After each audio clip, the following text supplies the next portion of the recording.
Before you enjoy this video, why not consider signing up for an account at PAX? Whether you're a player, agent, club or scout, PAX is for you. Create your free profile and connect with those in the industry today. For more information, please visit us at www.paxsports.com. That's www.paxsports.com. Now please go ahead and enjoy our video presentation. Alright guys, welcome to NextGenRugga. So this is a topic a lot of you guys have asked me to cover a lot in the past. It's basically the youth rugby pathway in South Africa and what we can do to sort of fix the whole thing. If you're new to the channel, please don't forget to click that subscribe button and bell notification. That'll keep you updated of the news videos coming out. But without further ado, let's get into the topic at hand. So first, we've got to think about how we can fix a broken system. Now, we are World Cup champions and rugby's looking pretty good right now, but I still think we do basically have a broken system right now in terms of our youth rugby transition. And I think it's clear to anyone that watches rugby that something really needs to give. We keep on trying different ideas when it comes to youth level rugby, especially after school, but it's to no avail, frankly. SARU is not really flush with cash, so youth festivals such as CRAVEN Week are facing a very uncertain future. Something ultimately needs to change. So I believe that the youth rugby pathway as it is right now is broken, and I'm going to offer a couple of solutions. Like I said, you guys have asked me to do this a lot in the past, and I'm finally tackling the subject. So if you take a look at the current pathway, basically it all starts with schoolboy rugby, which is all well and good. And then in the past, we've had under 19 competitions, under 21 competitions. Now, apparently, we're switching to under 20 competition. Then there's a Varsity Cup as well. Then what ends up happening is the guys go from there to Currie Cup, Super Rugby, and then international level. Super Rugby, you can replace with Pro 14 or the UK leagues if you want as well. But that's basically the pathway for the youth right now. And I think the real problem here lies is in that under 19 to under 21 and Varsity Cup level. That's where the problem currently lies right now. So what are the goals? Obviously, we need more bums on seats. Right now, it's just a completely unsustainable system that we got going. And I mean, I'm talking going right to the very top here, guys. Super Rugby is dead. I keep on saying it, but I won't stop saying it until we're done with that tournament. We also need the ability for the public to keep track of the players' progress. I think what ends up happening is that a guy leaves school and no one knows what the hell happened to him. I mean, there's a lot of guys have often asked me, like, where's Jean Mostert now? Where's JJ Kotze now? What's happened to these guys that are superstars? We got no idea. And I think that's a big problem, and that's something that SARU needs to sort out. And I think we also need to ensure that everything changes each season. We need to keep away from the predictability that's currently in rugby. We need to find solutions to keep things exciting and keep things fresh. We also need to look at opening new markets. I think there's some markets around here that we can we can open up towards, and I think it could be very lucrative for the future. So we're going to start right from the top. Okay, there's no point in starting at schoolboy rugby. We got to start right at the top, and that's where we start finding the solutions. And I think the first thing is to let the unions die, because franchises are the future. I mean, other professional sports must be looking at Southern Hemisphere rugby and scratching their heads. I mean, think about it. You have the Stormers and Western Province. You have the Chiefs and Waikato. It just doesn't make any sense. So I believe the first step is to stick all the teams under one banner. I mean, you just got to think about the benefits of that. Just the cost saving involved merely would be huge. I mean, you got one marketing team, you got one executive team, you got one jersey to sell. I mean, it's not rocket science. And right now we got 14 unions in South Africa. I'm afraid in the long term it's not sustainable. And, we really are flogging the dead horse by keeping the union system alive in South Africa.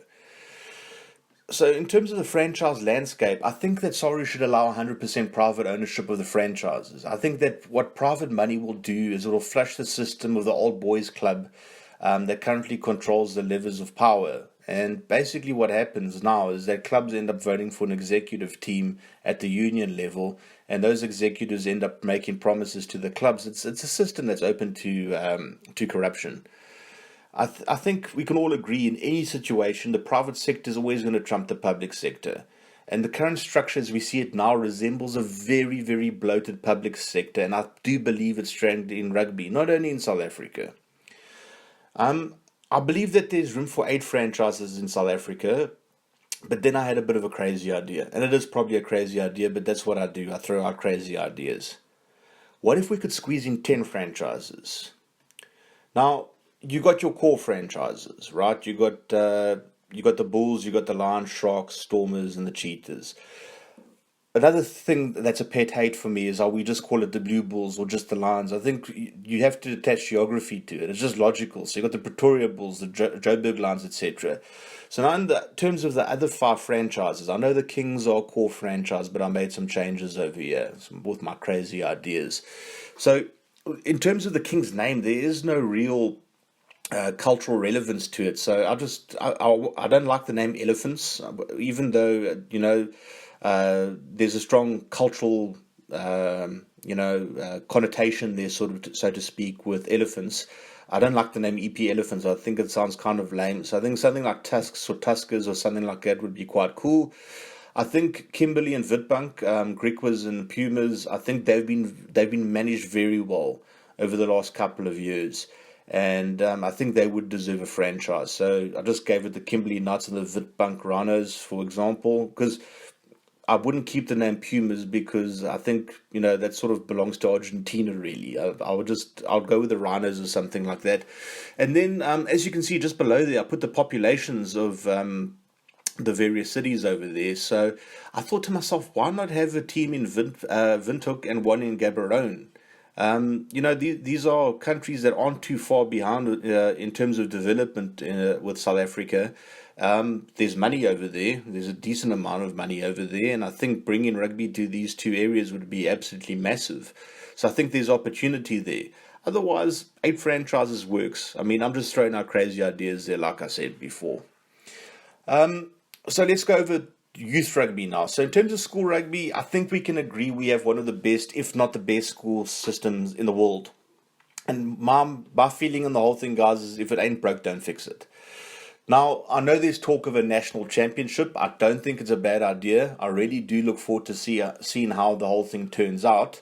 But I don't think there's much we need to change currently at school rugby.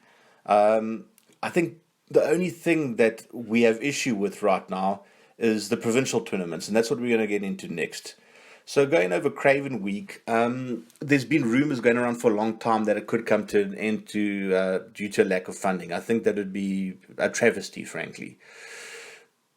Now, you can't make money appear, so therefore it's vital that we find ways we can protect these festivals. And I think we need outside-the-box thinking again here, guys. So my proposal would be to have the 6 core franchises compete for the CRAVEN week title. And what I'd do is the festival would feature 5 games with each team, and the team at the top of the log would be crowned champions. And I'll do this across all competitions, under 13, under 16, under 18. And I'd also would like the squads to have 40 players because, generally speaking, 5 matches in 5 days would be a bit much, unless we could extend the tournament to 7 days, for example. But if it can only be played in 5 days, you can have a squad of 40 players, and you can rotate accordingly during the CRAVEN week tournament. So the core franchises that I'd have the Tusks. I'm calling them that now. I'm not going to call them the Kings for purpose of this presentation. The Lions, Bulls, Sharks, Cheetahs, and Stormers, and these are the unions that basically would fall under them. And now we wouldn't even talk about unions in the future. This is just to give you guys a bit of insight into my thinking. So take a look at last year's CRAVEN week and take a look at the teams if we sort of applied the system. I mean, you're looking at very, very strong teams over here. You're looking very much at a strength versus strength scenario here. And I think that's what we should be aiming for. I mean, all the players that you see in bold over there are played SA Schools or SA Schools A last year. So you just got teams that are packed full of talent there, guys. And I think this would make the matches entertaining. I think it would make it quite unique. And, this would also be very cost effective. So if you want to press pause quickly and just look at the teams, there's no problem. I'm just going to continue. The other question that's going to be asked is like, what about the rest of the players? I mean, obviously that's an issue, right? So last year's Craven, we actually featured 18 teams. There were 5 rounds and a total of 27 matches. So there's definitely enough space for more teams and players to feature.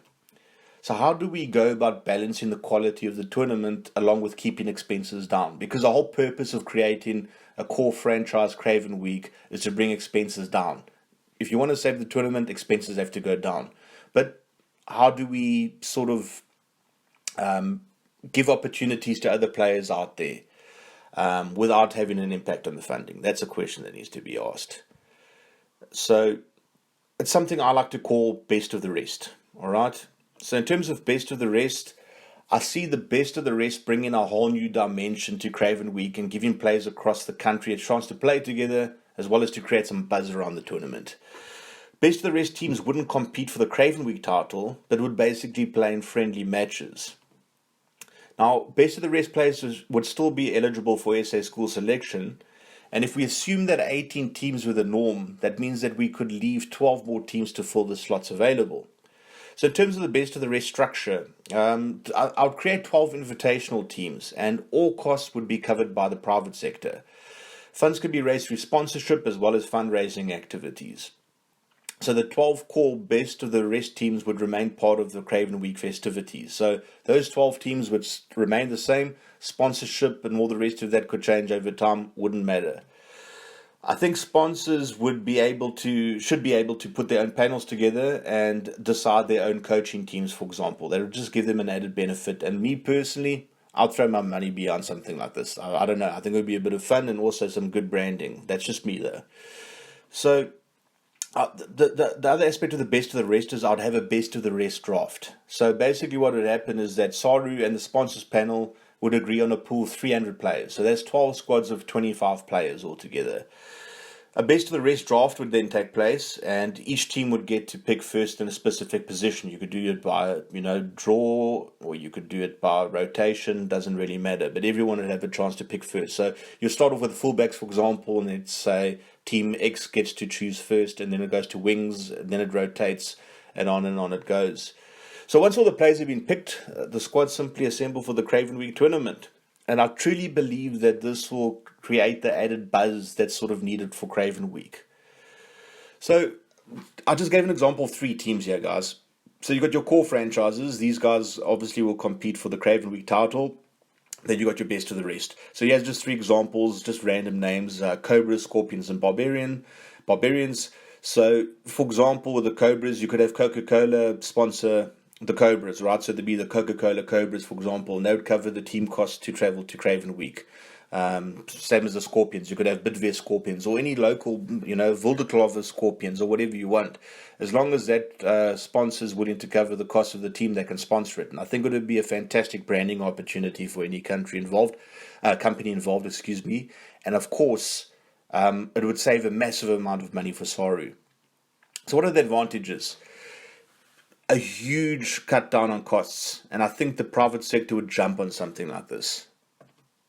And I think what it would also do is it would increase the quality of the tournament. It'd basically be a strength versus strength tournament for the Craven Week title, and also for the best of the rest. I mean, it's all about equality over there, guys. You've got different teams being able to select different portions of the draw. So maybe you might not get a win on the back 3, but you'd probably have a stronger tight 5, for example, than your opposing team. So I think it would be really interesting. I think very important to me, guys. I think it would give guys, especially in the Western Cape, who have a tough time making the Craven Week team, an opportunity to still get exposure. The big gripe I have with Western Province and Craven Week is that the Wineland schools should be playing for Boland. I mean, they play for them in cricket. If you take a look at the capture area on the map, those Wineland schools are Boland schools. They're not Western Province schools. And I think Western Province would be strong with or without them. I'm not saying they'd be at the same level, but they'd still be very strong. And you take a look at Western Province last year, Western Province and Western Province 15. I mean, they could have ultimately contested the Craven Week final between the 2 of them last year. Absolute madness. And they're fantastic players. Schools like Stellenberg, Sachs, Rondebosch, they've got some fantastic players that won't get a look in. because there's just way too much competition in front of them. You've got guys that are playing first team at a high level that would probably walk into a Craven Week team if it was the Limpopo Blue Bulls, for example, or the Falcons or someone like that, but they can't get that same opportunity because of the geographic region they're situated in. And I think best of the rest will definitely sort of give an equal opportunity based on talent and not geography.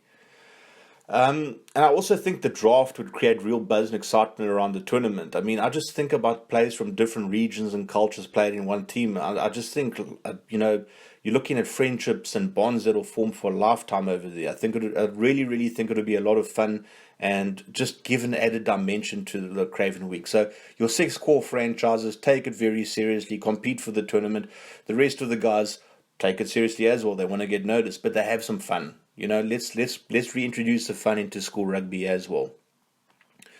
So then we move on to age grade rugby. So currently, once a player leaves school, the options available to them are to either sign with a union, go to varsity, or join a club. That's basically it. Now, it might seem straightforward and it's an accepted norm, but when you dig deeper, I think there are major issues and potential roadblocks over here. So the fact is that between school and making their lead rugby debut, a lot can go wrong and is in fact going wrong. So life and rugby are essentially the same thing, guys. They're no different to each other. School rugby, you think you're the business. In junior school, you think you're the business, but then you go up to senior school and reality gives you a big kick up the arse, right? Then you hit matric, where again, you think you're top of the world, and then you go to your first day of varsity and realize, I'm a small fry. You go into school, maybe tops 800, 900 pupils, you go into varsity, 20, 30,000, you know your place in the world. And the final transition is from university to life, and that gives you the biggest kick up the backside. So if you take a look at this, can anyone see where rugby is going wrong? So the current transition is basically a player starts off his senior school career at the age of under 14, and he moves up through the age groups, and the competition becomes fiercer and the crowds become bigger. The final step is first team, and whatever your school, you can expect thousands of people at a first team fixture. I mean, this is just the norm in South Africa. And then you hit the big time, and I use that in inverted commas purposely. You sign a contract to play under 21 rugby, under 20 rugby, whatever it is. But the only difference is now, instead of thousands of people, you're playing in a 50,000 seat stadium with not one soul inside the stadium. Shocking. So why is this? Because nobody cares, guys. Nobody cares about the Sharks under 21, about the Bulls under 21, whatever the team is. Nobody cares. Now we've got to look at why nobody cares. Because there's no cultural attachment that we feel towards the union's under 21 team. At school level, we got an attachment toward a particular school. Historical, maybe we played against each other when we were younger. Whatever the reasoning is, there is some sort of attachment to the school that doesn't translate to the union's under 21 team. I mean, if there was, then we would see the crowds. That's a simple fact. No crowds equals no money equals no point. I mean, that's a very simple formula in any sort of business, and rugby is a business. Now, sorry, remind me of a dog chasing its own tail when it comes to this scenario. I think 2-3 years ago, they had under 19 and under 21 tournament. And now this year, apparently, they're switching to under 20 tournaments. None of it's worked, and none of it will ever work. Simple fact. But we need age grade rugby. It's vital. So the question is, how do we make it economically feasible? The answer, in my opinion, is right in front of us. And that's the Varsity Cup. Now, the Varsity Cup, in my opinion, is the right idea, but totally the wrong execution. We have seen the crowds of these tournaments, but what is the real purpose of this tournament?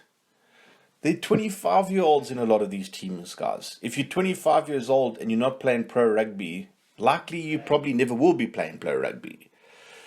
So, in my opinion, you get rid of the age group tournaments under the union system, and you create a varsity league only for players under the age of 21. But first, let me address the arguments a lot of you are going to probably have, because I've seen them coming already. So the first argument is the Varsity Cups produce so many Springboks. And yes, numerous Springboks have come through the Varsity Cup system. 49 precisely. But when you look deeper, what is the average age of said player when they made their debut for the Varsity Cup team? If you guess 20, you would be right. So the second point is that all students should be able to play. And I think it's fair enough, but you've got to ask the question, is it effective? Some of the students currently playing Varsity Cup are part-time students. Some of these guys are even doing their articles at the moment. Now, does this not block the pathway of younger players potentially coming through? If senior players should be included, I would be inclined to agree, but not in a national tournament that draws the crowds. I think it defeats the purpose of a youth rugby pathway. So then the other point a lot of you will probably make is that, well, look, there's already a Young Guns tournament. And comparing the Young Guns to the Varsity Cup is like comparing under 16A to first team. You can't compare it. All eyes are always going to be on the major tournament. It's just the reality. Now, you take a look at two great players, JJ Kotze and Jean Mostert. They're now in their second year at Marties, as far as I know. They're both SA Schools players, and they've both got the potential to go all the way to the top. These guys can become Springboks one day. There's no doubt about it. But both their positions are currently being filled by 24-year-olds. Now, I just want to know what the purpose of that is. In terms of the greater scheme of rugby, what is the purpose of blocking the progress of two guys that could become Springboks for two 24-year-old students? I just don't see a purpose, to be honest. And I don't mean any disrespect to those students. I don't mean any disrespect. This is not a personal thing. This is just looking at youth rugby and the pathway for our young players to come through. Now, let's take a look at the stats from the next slide, guys. So what you see on your left over here, and I've done my research, I've taken a look at 4 of the top teams in the Varsity Cup, and this is the average age, right? This is the average age of a player in the Varsity Cup, starting 15 at round 1. Marty's 23, Picker 22, Aki's 23, and Tick's 23. So that's the average age. That's the average age of the player that's playing Varsity Cup in round 1 for these elite teams. On your right-hand side, no, that is not the average age of the team. What that is that's the average age that each of the players in their team were when they made their elite rugby debut. So the Crusaders, 22 years old. Then we got Toulon, 20 years old. Saracens, 21, and Leicester, 21. So if you're not making your elite rugby debut at this sort of age level, generally speaking, it's highly likely that it's going to take you a long time to get to the top, if you do get to the top. So it's not working. The current way that it's set up is not working. I know Varsity Cup's its own thing, but I think that this is something that Soru can really jump onto. The fourth point is that not all players can qualify academically, and yeah, true story. But if you think that all American football players that play college ball qualify academically, you're going to be sorely mistaken right there, guys. New courses such as bridging years or extended curriculum programs could be created for such players, potentially. But I think the main thing is that it incentivizes the kids to study their backsides off in order to attend their dream program. What happens with a lot of these kids is they think they can rely solely on their sport. And I think this will give them a reality check that a lot of them maybe need. So it could have quite a big benefit. So in terms of the Varsity League, I would look at 2 divisions of 9 teams. Home and away fixtures, so 18 fixtures altogether. A league system. And I would have the bottom team in Division 1 automatically relegated, with the Division 2 champions automatically being promoted. Now, what are the benefits? So more resources will obviously be put into varsity rugby. There's a very clear pathway for the players. They're much better prepared, in my opinion, when entering the senior ranks. Educational institutes have built-in audiences, guys. There's thousands, if not tens of thousands of supporters. That's a fantastic base to start right there. And I think it's the perfect alternative to the pointless exercise of union age group competitions. So what next? So the options that are available is that, look, Varsity teams could maybe be administered by franchises. Players can have their fees paid and maybe get some pocket money in exchange for signing a pre-contract with a franchise. That's an option. Another option could be a draft system, could be initiated whereby players leaving varsity can enter into a draft and they're automatically allocated to a franchise. There are many options, guys, and many questions to answer, of course. But these topics, obviously, we'll cover in future videos. So that's about it, guys. Let me know your thoughts below. This was a video that you guys asked for a heck of a lot. I finally got some time to get into it. Just in terms of this video and this subject, look, there's a lot of different directions I could have gone into in terms of elaborating more on the draft system or the senior rugby or all of that. But I do want to cover that in a separate topic. Now, if you guys have got any questions specifically about this video, and there are going to be questions, there are going to be concerns, just drop them down below. We can have an awesome conversation and bounce some ideas off each other. But this is not a perfect system that I'm talking about over here, but it's something outside the box, something that I think will get bums on seats, and something that I think that could ultimately benefit the players, which you guys know I'm all about trying to benefit the players. Have a fantastic week further, gents. Until the next time, cheers, bye.